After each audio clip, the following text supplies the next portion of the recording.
بسم اللہ الرحمن الرحیم۔ ناظرین کرام، ہم آپ کی خدمت میں پروگرام ہم اور ہماری صحت کر حاضر ہیں، اور آج ہماری اس مجلس کا موضوع ہے رائل جعلی کے بعض ضروری سوالات کا جواب ناظرین کی خدمت میں پیش کرنا۔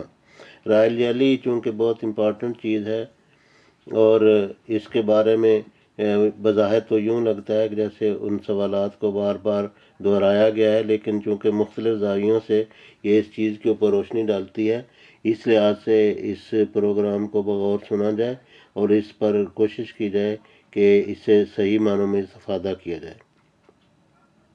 سوال ہے، کن چیزوں کے لیے رائل جعلی کا استعمال کیا جاتا ہے؟ جواب: بعض ایسی چیزیں جن کے لیے رائل جعلی کا استعمال کیا جاتا ہے، جیسا کہ جنسی خواہش میں اضافہ، انڈوں کو صحت مند بنانے میں مدد کرنا، بڑھاپے کی علامات کو کم کرنا، بیمار یا زخمی ہونے کے باعث پیدا ہونے والی سوجن کو کم کرنا، جسم کو مدافعتی نظام کو قدرتی طور پر قوت بخشنا، خود بخود پیدا ہونے والے مدافعتی مسائل نان ریمیٹائڈ آرتھرائٹس کا علاج کرنے میں مدد کرنا۔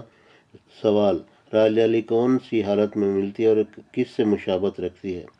جواب: رائل جعلی عام طور پر کیپسول یا مائع حالت میں ملتی ہے۔ یہ مائع شکل میں شہد سے بہت حد تک مشابہت رکھتی ہے۔ سوال: رائل جعلی کو کیسے استعمال کیا جاتا ہے؟ جواب: اس کو منہ کے راستے استعمال کیا جاتا ہے یا پھر بوتلوں میں مکس کر کے استعمال کیا جاتا ہے۔ محلول میں بدل کر بھی کھایا جاتا ہے۔ رائل جعلی خریدتے وقت کن باتوں کا خیال رکھنا چاہیے؟ جواب: جب رائل جعلی خریدیں تو اس بات کا خیال رکھیں کہ کسی مشہور قابل اعتماد جگہ سے صرف خالص اور اعلیٰ معیار والی رائل جعلی کا انتخاب کریں۔ اس بات کا خیال